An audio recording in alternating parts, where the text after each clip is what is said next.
What's up, Buck fans? Welcome to the Bucks Report, the aftermath on 102.9 Game Broad Street South Radio. It's a good day to be a Bucks fan. Damn, it feels good to be a Bucks fan because we are winning as we should. We are now heading into the divisional playoff round. So let's break down everything and let's just get into the shit. Let's hit that shit, Slick.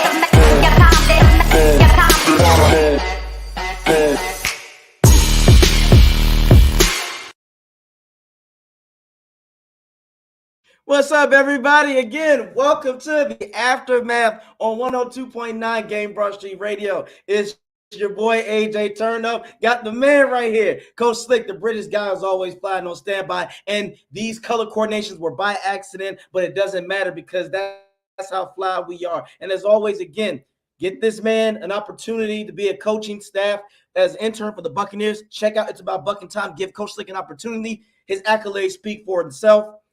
But again, welcome everybody. Again, it feels good to be a Bucks fan right now. You're a Buccaneers. What a doom and gloom, and oh my gosh, what happened to all those people who are saying, "Oh, we're just going to go in the playoffs, get whipped, and then what was the point? We should have got a better draft pick." Well, yeah, exactly. That's why you don't play, because you have this hope.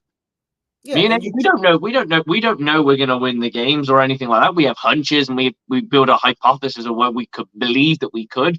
But at the end of the day, it's up to the team to go and get it done. And it's great to prove that was wrong in such a big thing. But you know what the naysayers will say? Wow, the Eagles aren't that good. They were good enough to get 11 wins. Yeah, I don't even give a damn about what they say about that. The media can say what they want. It's always good when the Bucks are put to the cast to the side, because then that's when we really show up, because I think the Bucks play better when people doubt us or the naysayers or give excuses. The Super Bowl run, people were talking about, oh, well, the Bucks can do this. The great Steve Smith said we was going to get our ass handed to us in the playoffs, and what happened? We turned him into the ass. It was we humbled him pretty good, and to be fair to him, like, considering he's a loudmouth kind of guy, he did kind of say, "Yep, they proved me wrong." Exactly. That's what I remember. He was like, "Was it?" He said he was so. It was the. He said we'll beat the Commodores, and the Buccaneers will be like this in the playoffs. Yes, everybody always got something to say about the Buccaneers, but this is why this is a good thing. Stay humble, stay hungry. We don't care. And even if the Eagles did plummet, the Bucks did their job. They kicked their ass. I had told people this, like, that's why I said on the last episode, which you guys need to check out, because Slick and I were dropping gems. We told you, we were telling people how the Bucs should win. We told you what they could do. And I said that the offense would have to be the hero.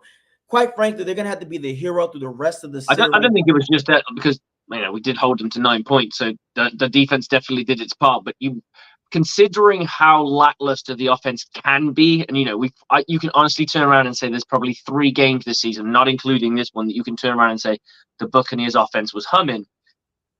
So that there's a high chance and probability that they might only score.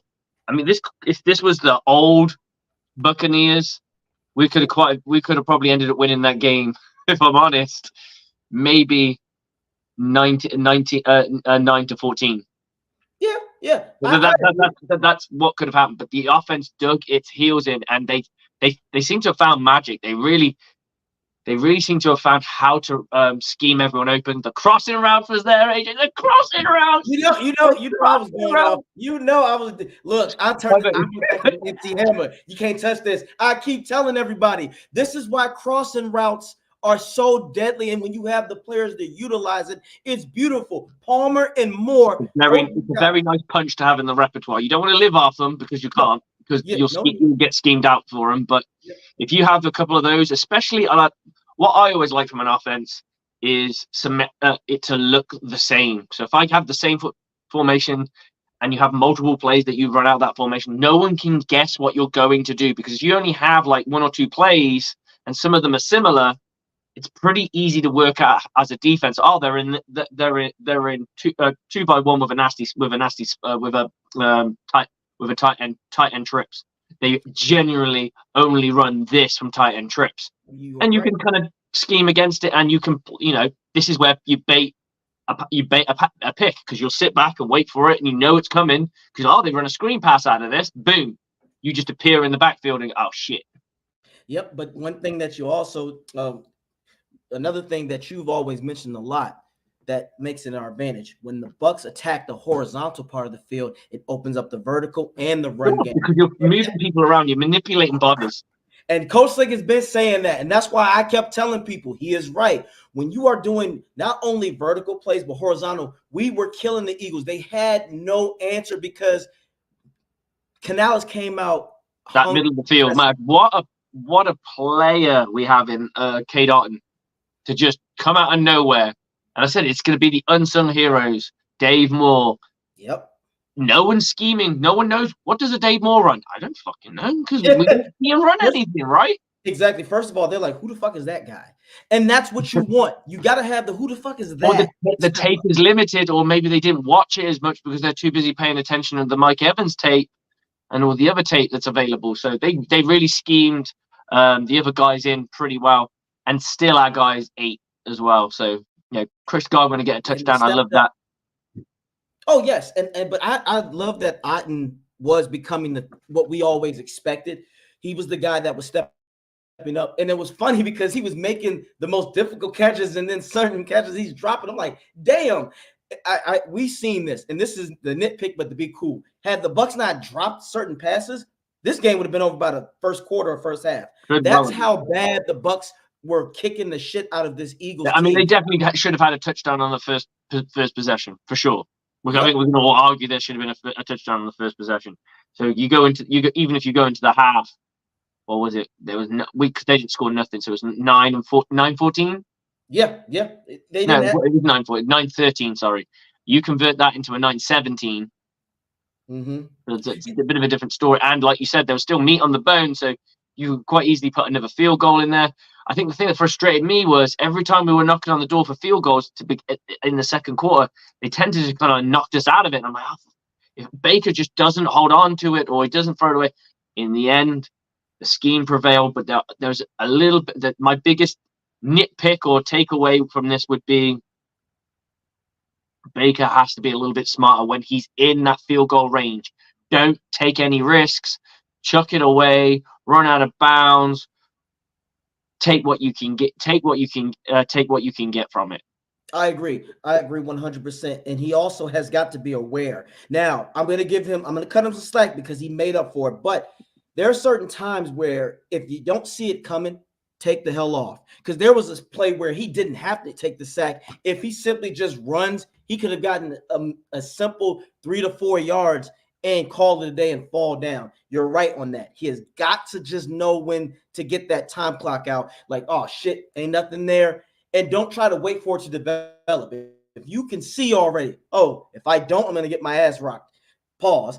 He's just got to get out of there and make it happen. But again, he was making up for it. He was taking what the defense gave him. Like that pass to Palmer was brilliant. Mm-hmm. And what made it smart, did you see how he threw it? This is where I was like, okay, this is an intelligent guy. For all the people out here think Baker doesn't know what he's doing. He threw it in the inside so where Palmer could catch it and turn around and go and run in stride. He didn't throw it to out of bounds where he has to catch it, where Bradbury can just say, okay, I'm going to tap him, and he goes out of bounds.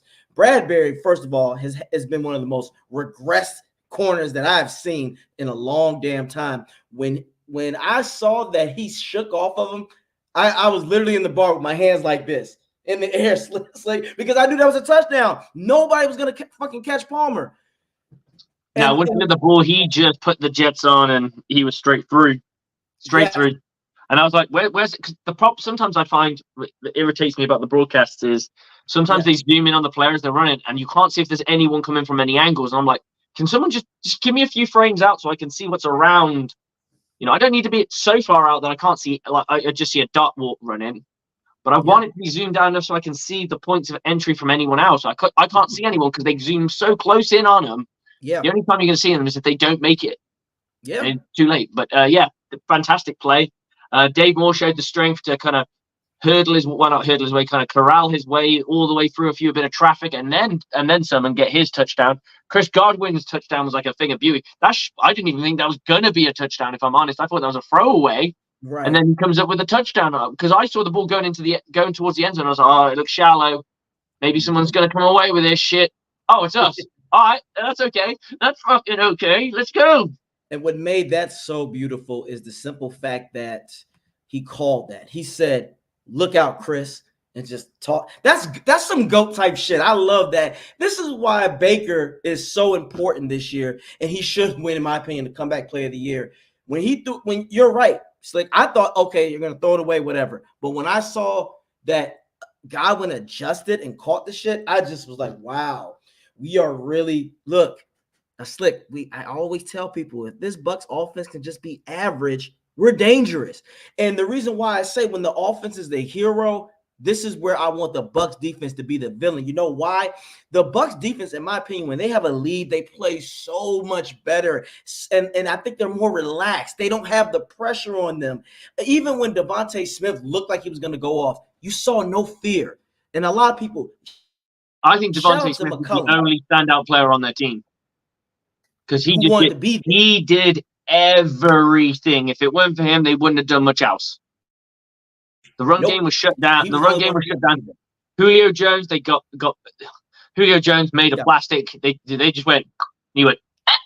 I just honestly think he just said, I'm done with this shit. He needs to sit down and retire. Julio, don't keep destroying your legacy. You have a Hall of Fame type of career, but at this point, man, just wrap it up. You let McCullum heat that little bump, and you just went, all right, look, he just quit. I think at I that think point, you either go to a team that's loaded at wide receiver that you don't need to be counted on, and you're just going to collect a ring. But then at the end of the day, let's think about it. And I think this is when people turn around, they go ring hunting. Ring hunting's all well and good, but when it comes to Hall of Fame time, which I'm not saying Julio isn't, but his ring won't really count for much because they'll be like, well, what participation did you have on that ring? Let's be honest. If you look at the Eagles when they won the Super Bowl, as much as we mock Carson Wentz for not playing the game or playing any of the playoffs, he's still detrimental to the Eagles' success of that season and deserves his ring because the ring's for the season. It's not just for one game. People forget that.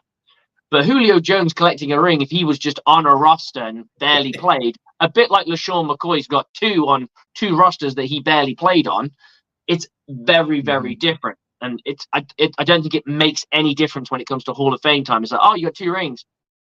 Two rings that you didn't really participate in either of those teams. It's great to have the ring. There are guys on. Think of the guys that have been like hovering around. I think Jason Garrett's got a few rings playing football, but as a backup quarterback, it means nothing. You've got to be a big participant in the season or in the playoffs. Predominantly the whole season. They want to see something, yeah. But the playoffs is when you Agreed. really. You're right. That's why a lot of people are not going to give Odell the credit when it comes to the Rams because they'll say, okay, you were the cherry on top, but you weren't the icing. You weren't the foundation. He was great in that game, but he came in so late. It's kind of difficult to turn around and go. It's like Antonio Brown's. He earned his ring. In fairness, he was very good. He played incredibly well in the Super Bowl, but he wasn't there from start to finish. And I think because he was there from playoff one to playoff end, it will be remembered on your career to a degree. Agreed. I agree 100%. And that's why I don't worry about that. But let's get back to this Bucs thing. The moment I realized, I said, man, yeah, they're done. They're cooked. We got them. First of all, I was never worried. Even when we were down, I just wanted us to blow them out. But I figured the Bucs are in control. When the tush push did not work, I said, oh, yeah, the Eagles, they're done. We broke them right there. Now, people will say, well, damn, did you see when Britt pulled his face mask? Whatever. There was a lot of missed calls. I think the call on our opening possession on Cade Otton, he was tackling him before the ball even got to his hands. He tripped him up. Which is why he most likely couldn't catch it because he didn't I still think it's a catchable ball, but that does not make it not a penalty. Right. Just because the ball's catchable doesn't make it a penalty. We've seen people almost catch balls or drop a ball that should have been catchable. The moment someone touches them and they make contact that can prevent them from catching the football while the ball's in the, especially while the ball's in the air, you've got to call that. But Got- at the end of the day, I know that calls get missed, and as long as they're consistent in Yep. what they're doing, I generally don't care. If I've got a referee that's being really, really tough on pass interference, I'm okay with it because and he does it to both sides. I'm okay. They do it to both sides. I'm okay with it. If I they're agree. gonna just let them play, I'm okay with it. It's when they do, like the Super Bowl, they were letting them play, and then all of a sudden they're like, "Oh yeah, pass interference." I'm like, "Well, hang on. You've been letting them play for this long. Why would you tighten up? It's such a part of the game that's critical, where your decision literally could have the deciding factor and did have Yep. one of the deciding factors of that game. And that's what Yep. you don't want as a fan. You Yep. don't want the referee's decision to be that big in the game. Because if someone bitches and moans about what happened in the third quarter, and it's not a touchdown, it was just, I don't know, a first down that they helped them get a first down. You just go, dude, shut up about that shit. Yeah, you overcome shit or you don't. Just Yeah. like how I You always have make fun of the, opportunity because then you have time. yep, just like I always make fun of the Saints and the Rams shit. They go, well, then we were robbed. Yeah, no, you had an entire another Yeah, quarter. John O'Barnes. But I fucking told that boy straight. I told him straight, and I was like, dude, you had overtime possession. You got the ball back. You did nothing with. You got the ball. They scored their field goal to tie the Yep, game up. You then had the ball back. Did nothing. They got the ball back. Did nothing. You went into over. No, so you got the ball back. Did nothing. You went into overtime. Got the ball first, which is what you're supposed to do. You're supposed to score when you get the ball first, and you didn't do it. You you blew can't it. blame Yeah, the referees on that. You had two opportunities to score. right, and you blew it. So cry me a river. And that was another beautiful thing. We shut up so many people because remember the Cam Jordans of the world talking shit. And first of all, you were watching Cam. All these people out here talking, you were watching. Where were you this week? Yeah, you were watching. And then it makes it even better that you watched us win something, Cam, that you know nothing about. You don't know nothing about getting to the next step. You just know about choking. And look, we did the world a favor. You know, we made the world and the States a better place. Two NFC East teams took an L. The Philadelphia Cowboys. That's what they are. The Philadelphia Cowboys. We just look, Cowboys got I whooped. actually think a Green Bay Buccaneers one would be kind of like the ultimate underdog NFC Championship game. Oh man. Oh, and I Because love that. The I don't NFC. think everyone wrote off the Packers. In all fairness, Yep. for them to have the season, I think they've had a great season. For them, I think they've had a great season, and then for us to have the season where our fans, a good chunk of our fans, don't think we're good enough and that we should go in a different direction. And Yeah. I think sometimes you got to just appreciate the journey of how we got here. Oh, absolutely. Dave Canales, 100%. rookie play caller, now starting to pay off. Yeah. Baker Mayfield, a written off quarterback. No one expected him to be this good. No one expected him to be this good.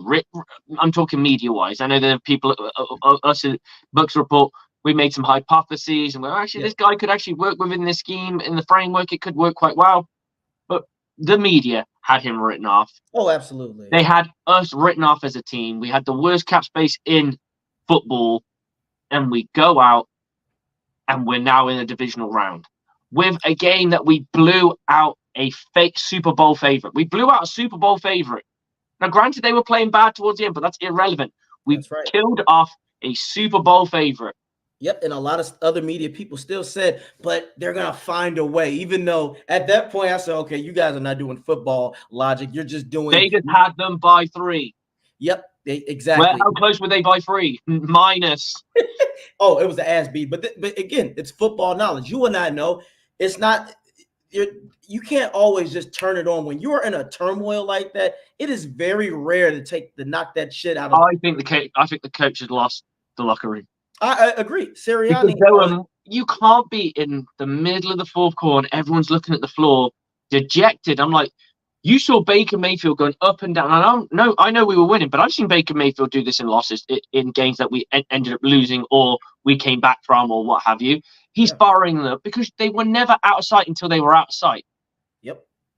You've got to believe, like, football is a very, very emotional game, and it can be so quick. And I said, look, you know what? That's why I said that when people mock us for how we had only a 9-0 win against the Carolina Panthers, do you know how hard it is to shut out a team?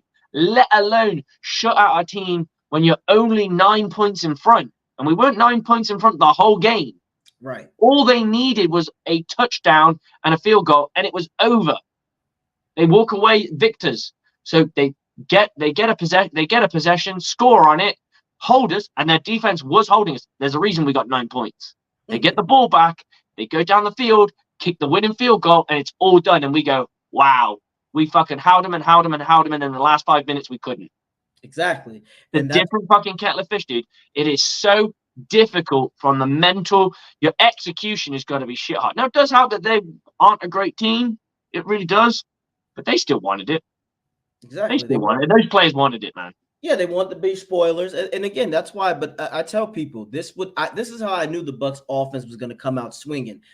Once that happened, I knew Bowles and Canales was going to be in the factory saying, "Okay, guys, let's learn." Because you said this before, Slick. You said it's good for teams sometimes to barely win and still go, "Okay, but we got a lot of cleaning up to do, fellas. We can't do this anymore." I truly think this Buccaneers team went into the game saying, "All right, guys, we can't do what we did in Carolina because we don't want to do that." And this is a broken. And you saw that in the post game locker room conversations, like, guys, the defense fucking basically bailed us for that entire game. We've got to fucking do our jobs. Yep, and I love the fact that Wirfs took accountability and said, "We cannot continue this, guys," and they didn't. The Bucs came out swinging, and that's what you're supposed to do. And I guarantee you, the defense was saying, "Offense, shout out to you guys for making our jobs less difficult." Because, like I say, when this Bucs offense is on, you just said it's a mental thing. You're taking the mental frustration or jitter out of this defense. Like, damn, we don't have to be perfect here. We can just go out and play and take them out, make them. How big was that for free agency, dude? Yeah.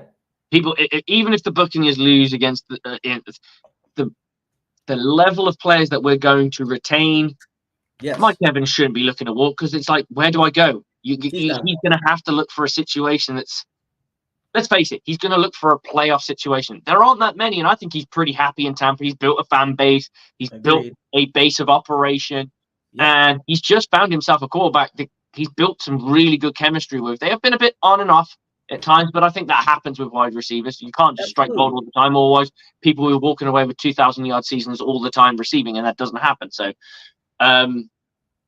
everyone who's a Buccaneer right now who's due to leave is possibly looking, let's keep going, because I believe in the coaching.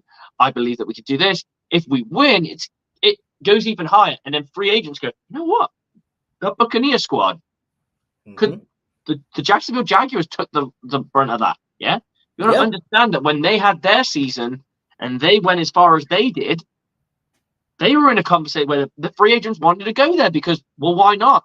It looks like a successfully ran franchise. They got the franchise quarterback. We got the franchise quarterback.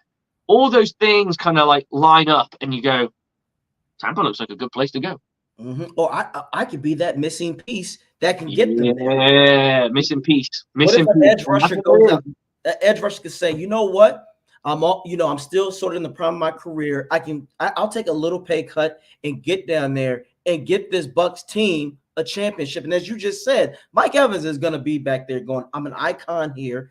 I got a good repertoire with someone who isn't scared of throwing the ball to me, who has a gunslinger type mentality, who will throw the ball. It's easier to come back, isn't it? Everything's set. If Baker stays, he'll stay. Everything's set up for him for success. He's got the chemistry. He's got everything. It's all dialed in. Another 1,000-yard season almost seems like a gimme. Yep. Oh, absolutely. I think it is. You go somewhere else, you've got to develop that chemistry. And I'm not saying he's incapable of doing it, because we've seen him do it with multiple quarterbacks. But then it's a tax-free state, baby. Tax-free state. You know the lay of the land. You've got roots here.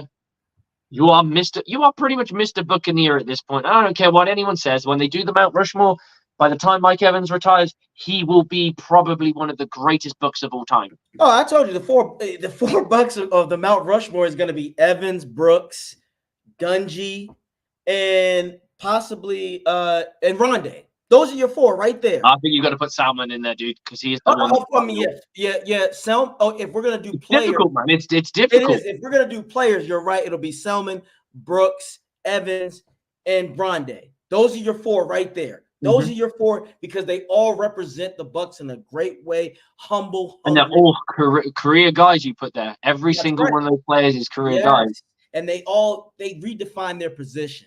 That is what makes them so special. And I'm glad you said that. And also, can you imagine? Antoine knows he's going to get paid, but he knows he believes in a coach like Bowles. This could actually have Levante say, "Fuck it." If we're good, I tell you this right now: if the Bucs can get to the NFC title championship and they come up short just a little bit, Levante might. Levante, give it one more. Let's give it one more go because I think we're striking gold and we get a few more pieces. And I think the coaches will be talking to him and going, "Dude, all we need is you. You bring up this KJ Britt, and the snap counts were pretty much the same." Yep. Just to reiterate that point, I don't know what KJ Britt's contract is. I'll have a look at that in a minute. But you bring up this guy, and Savasia Dennis is kind of fallen off the cliff at the moment. We haven't really heard much of him lately. He was active, but he didn't really play, so he didn't really get involved. But that's fine. They know what they've got and what they've got. Levante David for one more year, and he's there looking like you said. Even if they win this game and come up short, he's there like, we're a pass rusher. They get the right pass rusher. They get the new safety. Offense retours the offensive line because if someone turned around, what do the Buccaneers have to change? Like absolutely have to. They need to figure out they need to find a nasty center. And I don't know. I think a free agent would probably be the best way to go, just because it's instant stability. Mm-hmm. If Jensen's not coming back, by all accounts, I'm hearing that he probably won't. But I don't know. I've not heard it personally from him. But until he does say anything or retires, which he hasn't yet, he can retire any time if he wanted to. I'm pretty sure if he believed that he couldn't come back, he may as well retire, right? Right. But I do think going down the free agent route for a center might be the best way because it's instant stability. Agreed. I think you can live with Stinney and Mock. Oh, I agree. And the rest we got. I think Mock by next season will get better, and you'll see that development because we've seen it already this year. All right, we've seen him go from what looked like a real rookie to where he is now, whether he was bullying people here and there. Yes, and Gedke last year was rough because he was in a bad position, and now he's thriving at his position. But you're right, on offense, the interior gets fixed. Oh man, it's just I have nothing against Robert Hainsey, but I think he's a below average starter. And I think he's a very, very good depth piece that can play multiple positions, which is why I think he's there. Yep. But he's been thrust into the starting lineup and doing a good job. I'm not like saying he's awful or anything like that, but you can tell that one of the biggest weaknesses of this Buccaneers offensive front is the middle of it. Cody Mock has been developing. You're going to see a bit. Year 2 for a guard is big. That's what you want to see. And I think Stinney does a good enough job that you don't need to find someone straight away. You may draft somebody potentially and give them a shot to see if they can replace. Yeah. But I think he's got that spot nailed down. Whereas the center, I'm not seeing it. I think if you can get a powerhouse center and spend a little bit of money, it will shore up your line massively.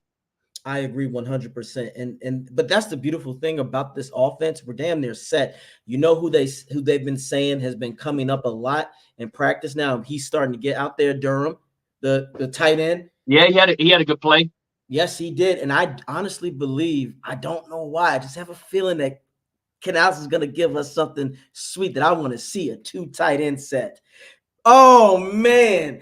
If those guys do it right, they can be scary because Durham got some wheels for a big man, and our unsung hero, our blocking tight end Coach Keith, he a bad motherfucker.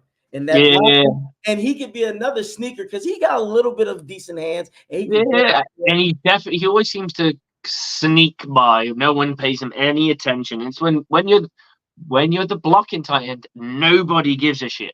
Nope, and that's where you see, hey, 41. But by then, it's too late. 41 is catching the ball, running 15 yards up the field, or he'll catch that one quick touchdown. But I do want to get back what you're saying on drafting. As you just said, offensively, just a few pieces there were set. Defensively, we already know a safety and an edge rusher. And like you said, Levante, he Tell you believes in what, Greg Bowles. Gaines looks phenomenal. I like him. I hope they bring him back. I think I'd he'll be say back. right now, Greg Gaines, Kansi and Vita Vea. Greg Gaines, Kansi and Vita Vea with Logan Hall as a rotational piece where you're going a little bit lighter, so you want a bit more speed out of it. I think that's the line. That line is set, and now if you add an edge rusher who can be consistently average, like you said, Levante will say, "Oh yeah, we got these motherfuckers. We're coming back." And I look at that point, Levante will, like you said, he'll develop Brit as well for the future. All right, this is what you need to learn from me because this is more than likely my last year, and we're gonna He's give it. learning it now as well, so it's not like it's all going to waste. But they can bring him back. Yeah, for sure. I do think that's the best possible outcome. Um, and then, yeah, like you said, safety. And that's not many pieces when you think of it that way. Not at all. Not at all. And I'm glad you There's a said few that. other pieces you can go for depth and what have you, but that's what you draft for, right? But I Exactly. would say your marquee player for me will either be a safety or a center. And the Agreed. rest, your first round pick will be a edge rusher. Oh, absolutely. That is the number one priority. You need an edge rusher because we know that Barrett is on his last legs. And shout out to him. He's doing his best, but we do need somebody that's going to replace him, in my opinion, next year immediately. That can And already. edge rushers aren't cheap, so I'd go down the safety route rather than safety and center route if I'm spending money because you could blow it all on a pass rusher. Oh, yeah. That's why I'd rather draft one because in free agency, unless he is going to it's we gotta be honest. We want to be able to be frugal with our money, and like you said, edge rushers aren't cheap because if he's worth the buy, I don't know who will be on the market, but if we get somebody that's gonna be, oh, you get this guy here, the Bucs defense is automatically top five. You You either bring, look for a guy who's aging but hasn't passed it yet, or you look yeah. for a guy who's like we did with Shaq Barrett. You look for a guy who's emerging. That's difficult to find to see if you Oh, can get that guy. I think we struck gold. I don't think anyone saw Shaq Barrett being as good as he was. nope. And I think the best thing to do is you draft another one because Right. JTF is showing something. It's not like, and he's got another year in his contract, so it's not like he's going away anywhere. Yeah. For the price that they're paying for him, he looks pretty decent too. I think I thought he looked pretty good in the playoff too. Yes. Um, when he was called upon to stay in, he didn't look out of sorts. I think he's improved as well. Mm-hmm. Some players just take longer to get to the level that we expect them to be at, right, or where they should arrive to, or where their potential is leading to, right. And I Right. think we as fans can get a little bit impatient because we want it now because we do. It's just the way we are. Exactly. We've seen other players emerge fast, and we go, okay, he did it, so you should be able to. And we have to understand, we have to, like I say, respect the process. Some people Mm-hmm. it takes longer to develop. You And look at Yaya; he should be having the season that he's having. oh man, Yaya is a godsend to us. Yaya and Kansi. Kansi is the reason why we got that safety. The way that he had Hurts shook. Look, this is again, guys. This was Hurts in a nutshell the entire time with Bowles' genius scheme. Keep being you keep being told that the scheme's trash and it's outdated, and I'm like, what's outdated about his scheme? No one can seem to tell me any of this shit. Like, what's outdated? Give me the specifics. What's wrong with the scheme? Because anyone can just say a scheme's outdated, or anyone can say a scheme's not good enough. Or I'll tell you, and I've said this 100 times on this show. Mm-hmm. You can take the Seattle defense that won the Super Bowl back in 2013, Yes. and I can apply it to my team and not win fuck all. Yes. Just because you can take the Tampa 2 and I can go and take it to my team and go, guys, we're going to run the Tampa 2 and we're going to win. I can turn around and go, we're taking the 86 Bears defense. Ooh, that 4-6. Oof. The 46 defense. We're going to take it and we're going to use that. Or we're going to take the Miami defense. It doesn't mean it's going to work. It's how it's coached, and do you have the personnel to facilitate it? That's right, guys. Right now, I would say Bowles was struggling to find the right players to really be able to execute his scheme to the level he wants it. And now he's starting to get it because it takes time. And you are right on that, because one thing that we have seen that's a major significance, and I'm glad because I kind of feel like, look, I might just say it, but Slick, I think he was listening to you and us. One thing that he has Hey, done. if he's listening to me, he can go, hey, get that British guy a job, man. That's right. Again, we want that. One thing that we have seen in the secondary that's different. Neil is not in the backfield as much as he was, like he used to be, and it's been shown. It's a major difference. I think he does so much better when he's in the box because he's a nasty hitter and he's better at shorter coverage. And we It's saw not, that when he played a little bit of linebacker. He got the smack in him. yeah, I think the thing with him is I would play him at maybe an 8, so 8 yards off the line of scrimmage. So he's like a half a man in the box. yes, If that makes sense. He's on the corner of the yeah. box. I So agree. as long as he reads it, wow, Yep. he can come down and play that box. So like, if you get your run read, brother, come down and play that fucking box. And that's what I think he's been doing, because if you go back, this is another thing they're going to change, because I want to go with what Corey Fleming said, and I agree 100%. Every time Todd Bowles plays a team that he lost for the first time, it's always different the second time. A revenge tour. He always, for whatever reason, he, as Slick has said again, you got to give it the Slick. He is a chess man when it comes to that shit. And I've seen it. He'll go, oh, okay, so this is how you want to play me, huh? Okay, so this is what I'm going to do now. Since I know this, I think sometimes his teams tend to give up a touchdown early on. Yeah. For the most part, because I think that's his figuring out phase. So he probably plays quite a vanilla defense until he can figure out what you're trying to do. And once he establishes that, then he can.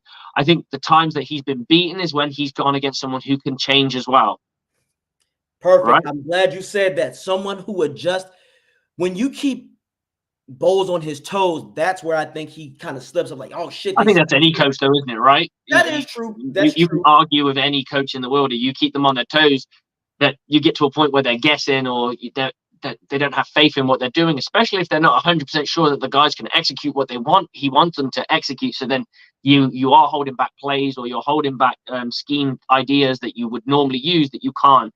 Exactly. But at the end of the day, I've always said this, he has a habit of getting to halftime, and usually his defenses are better at post halftime than they are at the first 2 quarters. Absolutely. And another thing too that people got to understand, it's not always just on Bowles. Let's say if he does, and the defense does allow a score, this is sometimes where it's the offense's job to match that. And when Canales and them does not match it, and we get a quick 3 and out, you get a pick. I'm expecting you got to fucking score on it, boy.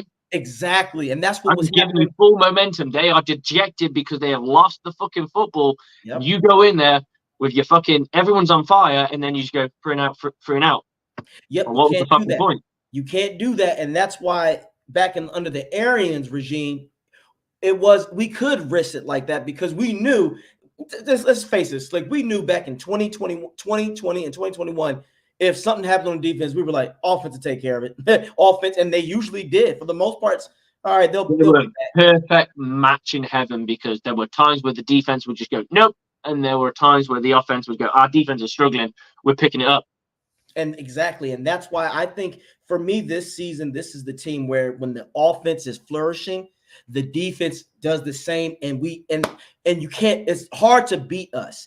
And that's why I like our matchup against the Detroit, because their biggest enemy is Hutchinson on defense. We gotta, if you slow him down and get a key, I'm not worried about it. I think truly the Detroit Lions are going to want to attack our interior, because you called it. Our weakness is the interior, but if the Bucs can get outside, most of our sacks come from the interior, dude. That's pretty much where you look at all the sacks that happened a couple of nights ago.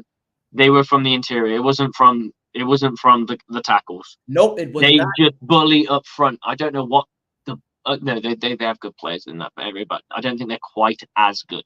No, and their secondary is not as good. And I'm glad we're going to this situation, because we got one guy that we just need to put on notice, because I think he thinks he's that guy that he thinks he's that good, but you're not. You're just a filthy, dirty ass player, and that's punk ass CJ Gardner. He runs his mouth way too much. I'm talking to you, CJ. I hope you're watching. Yeah, that's the saint in him. That's the ain't in him, isn't it? And you didn't even play last time. And I love that Baker. Baker is very classy, but he took subliminal shots. I love it. He's like, well, I guess talking about Russell Gage or preseason, because we haven't played him this year, but he's a hell of a player. And he was being nice. I wouldn't have said hell play. I'd have been like, well, we'll see what happens. I know it's the whole trying not to give the bulletin board, you know. Oh, see, I'd have given him a bulletin board. I'd be like, look here, I CJ. know, but sometimes that fires people up, so you want to be Oh, careful. hey, you know what? Let him get fired up because knowing him, he'll get so fired up. That's where unnecessary roughness goes, and that's where it I gets think you hurt. got. I think that's he's more. You do that in game, not pre-game, Maybe I just think because he's a very reactionary person. I think if you give him time, he yeah, can gear himself up for it, get himself all G'd up for it. I think in the game, you turn around to him, and you just around. If you have like a Mike Evans go up against him, and Mike Evans pops a shoulder into him, or somebody pops a shoulder into him, or like, so, and he's gonna, and then he says something, going, "Oh, whatever, you know, I'm gonna put you on your ass, little boy," yeah, and then exactly. then he's gonna start throwing fists, and he's gonna look like Exactly, a but that's why I twat. like it. This is where I truly think a guy like him, you have to match the energy. Because one, I will forever not like him because of that hit that he put on Godwin. I thought that was a despicable act. It was filthy. It was dirty, and it's what I Okay, expected. I've got the play for you then. Yes. Let's go wide bunch. Mike Evans at the wide. Sorry, no. We'll go. We will go Trey Palmer at wide, Mike Evans in the middle, and Chris Godwin on a headhunt for Right. Chauncey Gardner Johnson to get Yes. revenge and say, light his ass up. Mike Yes. Evans, you're hunting the cornerback. You're hunting the safety. Good Yes. hunting, sir. Yes. And that's what I want. Go for his knees. Yes. And take his And then when he ass goes down on the fucking floor, you don't like it now, do you, boy? exactly, and you step over him. Do whatever you got to do. I want him to feel that pain. I was actually going to say get a pass to where Godwin's in the backfield just to be spiteful and have Keith be the blocker. And Keith, this is your duty. You use that big wide body and throw your shoulder into his fucking head or whatever you got to I go do. to the knees Yeah, and these two, MPL that bitch.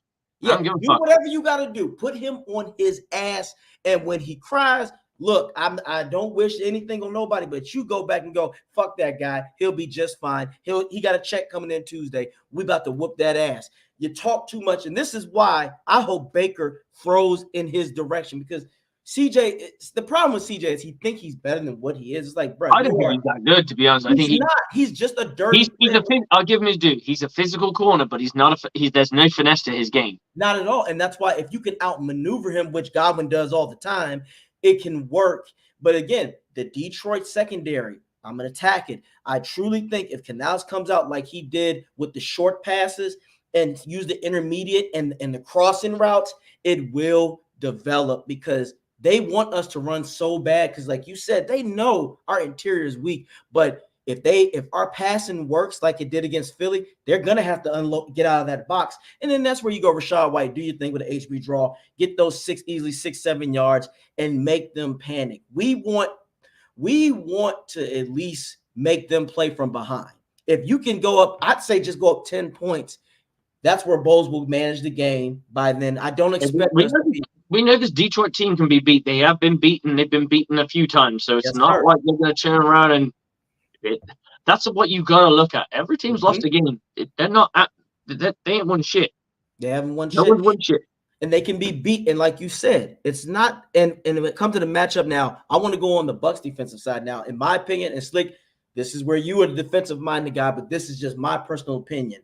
When it comes, the number one order of business to stop is Amon-Ra St. Brown. But the way I would stop him is do a lot of man press or cut or double coverage to keep him from getting the rhythm going. One thing I've seen about his game, he does like to thrive by rhythm, getting you in the intermediate routes and then go to the deep. Lock that shit down. Man press his ass. Keep him from getting a rhythm going and have some safety help over the top with either Antoine or whoever. But that's what I think. I think the number one order of business in the passing game is the manhandle Amon-Ra. Make him work for every single route running that he does. Don't even give him space. You do that, I think you take that away. I'm not worried about Laporta. Levante got him on check. We'll have him in lockdown or Winfield. So do you agree with the man press for Amon-Ra? I think you can go man press, and you can also go.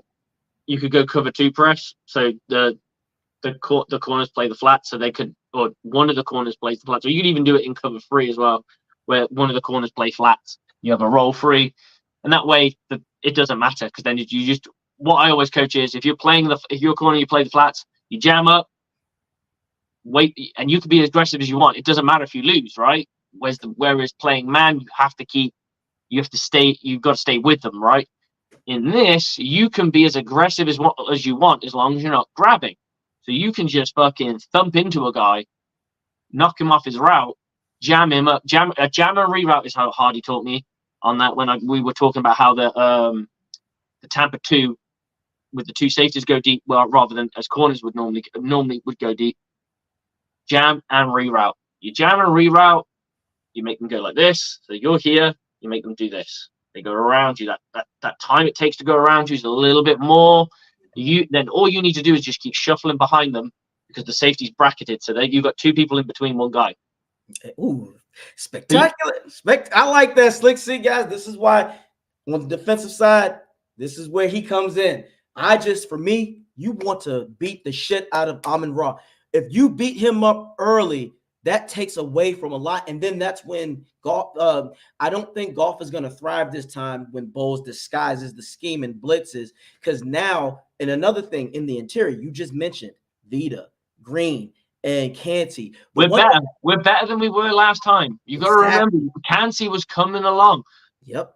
Yaya Diaby haven't become the player he is. This is what we said about the Eagles. They don't know what they're going up against realistically because they can't turn around and go, oh, when we played them last time, he was terrible. Yeah, he might have been because he was a rookie figuring his way through the NFL. Right now, he's primed and ready to go and kick some ass. That's right, and you don't know. And as you said, and despite that, even as green as Canty was, he still came out with a sack. Imagine a more experienced Canty now. Look at what he had his way with the Eagles' offensive line. And I told people, the Eagles have a great line. I don't know why people were shocked. I'm like, the Eagles have a good line. It's one of the best offensive lines in football, man. Exactly. And I wouldn't say it's the best, but it's definitely top 5. It's top 5. Now, Detroit has a top 5 line too. And but I said Canty is more experienced. As you said, I told people, like I said about the Eagles, you cannot go to what happened back in September and October. Those are the Bucs are completely different. And you said it before, Slick. The Lions can be had because they have been had. It's not far. The Ravens completely tapped that ass, 38-6. Exactly. So I love the fact that people are saying, "Well, Detroit is just going to have it because it's Cinderella." I get that you like the Bears beat them. The Bears, and they gave. Okay, in fairness, it's a divisional matchup, so I'll kind of let them get away with that. But a lot of teams even if they did beat them, even the teams that lost to them most of them were in the conversation. Well, look at what Baltimore did to Detroit. They beat the brakes. They beat not the brakes. They beat the bejesus out of them. Exactly. Detroit can be had, and that was right after they beat us. Because I told people, I said, I'm gonna tell you this right now. The Bucs were finding them up. Yeah, the Bucs were finding themselves on offense, and you can see it. And the big momentum swift was when the Baker that pass was batted. I honestly believe if Evans catches that, the Bucs would have beaten them because that blown coverage, Evans would have had the easiest 94-yard touchdown he ever had in his career. It just shifted, as you said. Football is an emotional and thinking game. That kind of sucked the wind out of the Bucs offense, in my opinion, for a little bit, and they were trying to establish themselves because now you see things are crisp. There was a play before Slick where they were trying to throw a slant in tight coverage with Tompkins. At that point, I'm like, they were just figuring each other out. This Bucs offense is dangerous now. Remember what I said? I said after week 10 or 11. Give Tompkins space. I think he's a better screen player. Yeah. An end around kind of guy he could just do something with a bit of space because guess what his main job is? Line up blockers, find lanes, and run through them. That's what he does. Screens and end arounds are going to do that. And he's shifty and he's small so he can get underneath. This Bucs offense I'll tell you what, every time we went into contact, it felt like we fought for every single fucking yard. There are times where I've watched the Bucs and they just kind of go down. Yeah. Not last game. No, I we've think been we've gone into. I'm hoping the Buccaneers are clicked into playoff mode, just like they did back in 2020, yeah. and we are ready to go. And we'll see where it takes us. Hopefully, it takes us all the way to the end. But the way the Buccaneers mindset is, why not us? And this is the revenge tour, like you said. We Yeah, already scratched that off. if it does go for it, it's going to go. It's going. We know it's going through the Lions. If we walk away with that one, that's another one ticked. Well, that Grim Reaper meme's going to Meme, come yep. up, right? Like, yeah, like Yeah, the exactly Grim that. Reaper, all And, the doors with the fucking logos on and it. the last one, and it would be harder, but I wouldn't want it anyway. Either way, if Imagine if the Buccaneers played the Bills in the Super Bowl, another team that we lost to. don't get me started. That would be Damn, oh, could you that just would be imagine the look, storyline? The Buccaneers beat every team they lost to in the regular exactly. season to go to the Super Bowl Go and to have a revenge match to say, you know what? We're going to beat you when it matters. exactly, and that's why when people said, "Okay, you guys think AJ that they can beat the Detroit?" I'm like, absolutely. People thought we weren't going to beat Eagles. Well, they were down. Look, if you look at it, That Eagles team was expected to be was a Super Bowl favorite. They fell off the wagon, and that's why people are going, oh, yeah, yeah, fuck it. At right. one point, they were the battle of the bull. They were the team. Yep, and when it comes to They're Detroit, I fighting for get the second seed, for fuck's sake. exactly. And Detroit, I get it. That's the social media darlings. Because after they won, they were like, "Oh my God, they didn't win since 1991." That's beautiful. Hey, Slick, that's all Cool. gravy. I don't give a shit about What that. do. I don't give a shit. Now this is Now where we the move buck on. stops. This is NFC Central rivalry again. It's like that's cool, but we're gonna end that shit in Motown. Yeah, We're gonna because it's play going to be our town. we're gonna play some Smokey Robinson with a little Temptations. Look, we're gonna get out there and hit them with the. I know I'm about to play some David Ruffin out this bitch. I'm telling you, I don't care about that. The Bucs, in my opinion, they're firing on cylinders like the way they should. Your Buccaneers on defense, Slick, 0 for 9. Again, the Eagles were 0 for 9 and third down. Do you know? People don't realize this. Like you said, how things are harder than what it seemed. Do you know how fucking difficult that is? People out there to have nobody convert on third down, that's almost unheard of. I don't know when the last time that happened. It's not been that often. Give Bowles his credit. Bowles was out there just calling up shit. There was a play, Slick, where if Julio catches it, Vita Vea would have hit him, and we probably would be having funeral talks about Julio because I was like, oh my God. When I saw the replay, I'm like, if he caught that and Vita's right there, he might have taken his head off. So shout out to Bowles. And I do think Bowles is going to know how to be aggressive, but not too aggressive. This is a game where I can't believe I'm saying it. Some cushion coverage can be necessary. I mean, Because we know cushion coverage is never left. So when people, I think, yeah. sorry, Book said to me, it's nice to see they're not using, but they use cushion coverage. I think they're being smart with it. You know, like I always said to you, I understand the logic behind it. Mm-hmm. It has a place. Yes. Because I've watched every team in the NFL uses it to a degree. It Yes. just felt like sometimes we were overusing it. And I said, I'd love to know the rationale why. Mm-hmm. But it's irrelevant now because we're not overusing it. We're not overstating our marks. We're dialing up the right blitzes. Everyone's getting a piece. And look, it was fun to watch. It would have been fun to watch if we lost anyway, because I'm just happy my team got to the playoffs, and that's my vibe. But to get that win that we walked away with, ooh, that was nice. That was really absolutely. Nice. And now, I mean, even if we fail here, the Bucs had a successful season, Buck fans. You have to tip your hat. This was a team that was supposed to win 2 to 5 games tops. We have defied the odds. A quarterback that people gave up on for terrible reasons. He came back and he made it happen. And one thing that Bo said that I really enjoyed, because this is why Rick from Bucs Live and I said we believe in Baker, because Bo said he had the car. All he needed to do was drive it, which was perfect analogy and a metaphor, because Evans and Godwin were still here. Otten was on the rise. The line is getting in there. Rashad White was growing. This Buck team was going to be fine. don't believe what people were saying about the Brady situation. As Slick has said before, that's fluff news. That's just to say, well, Tom And Brady's goat is gone. here's a good one for you. You remember when we beat the Eagles in the divisional round Yeah. with Tom Brady? Do you know what the score was? Wasn't it like 34 to the 9 or something? 32-9. 32 to 14 or 15. I will look it up just to be sure because I want to be. I don't want to say so. Someone's going to come up in the comments and go, "No, actually, Slick, it was this."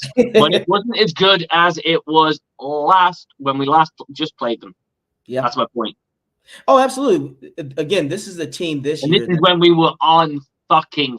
You remember that was the season we were on fire, man. Oh, absolutely. That was the season where we were offensive juggernauts, historically speaking. You wasn't messing with that Okay, team. 31 to 15, and then we go and beat them 32 to 9. to 9. To 9. That's And better. yeah, and that's why this team is having fun, Slick. They're having fun. They're not, the pressure isn't on them, and they don't have to be so elite about this, the social media darlings. And these guys they're gelling together. It's not Tom Brady and the Bucs. It's the Tampa Bay Tampa Bay. Buccaneers, and they are doing it. And I'm very proud. Even if we lose, I am damn proud of this Bucs team this season because they have come a long way. Every game we've been in was always in the conversation. I think the Saints game is probably one of the worst games I've seen us play. Yeah, and it didn't even cost us. Like Rick said, nobody gives a shit about that game anymore. We're like, okay, exactly.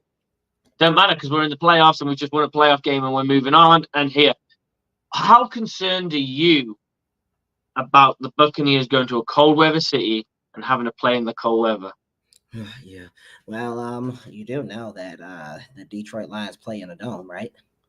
Well, we only have to worry about. How did he not crack the fuck up? And I want to know what was said to the interviewer after that press conference, because there's multiple people in that room, right, and multiple reporters, probably all thinking. This is why it's important to know your facts. Do your research, and then Google is your best friend. If you're not 100% sure, literally just say, "Is Detroit?" Come on, ma'am. There are two teams in the NFC North that have domes. That's Minnesota and Detroit. Come on, it's not hard, and it ain't that many dome teams in the league. It's like 8 of them. Stop, ma'am. Come on, you have to be smarter than that. And bless Bowles because he was very nice. That's a poke. He had that indifferent face, that usual face. I don't think it makes a difference. Yeah, I'd have been like, "Ma'am, are you trolling me? Are you trolling me? Like, are you just joking?" I would have at least tried to say, "I'm just kidding. You know what I meant." But I think his jibe was about the 20 seconds it takes to get off the bus to get into the facility. That's just like, I'm not really concerned about that, so no. But it's when he went. When he was nice, he just went, "No, I'm not concerned."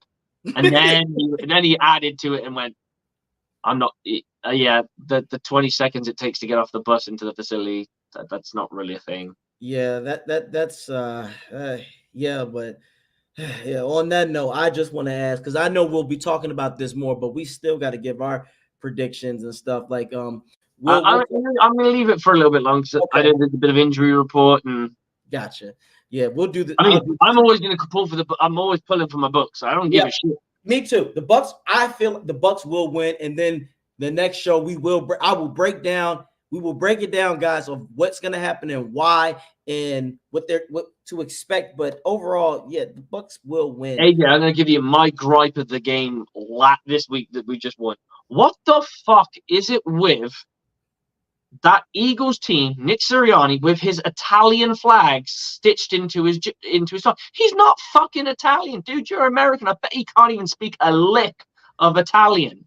Like, stop it. I'm physically half German. My mother's German. My children don't walk around with fucking German flags because they can't speak a lick of it, and they've only been to the country once. For my Lord have mercy. And then here's the crowning achievement. The one thing I hate this coach. He was our next opponent's head coach for a while, Who's their defensive coordinator? The one with the fucking pencil? Matt Patricia.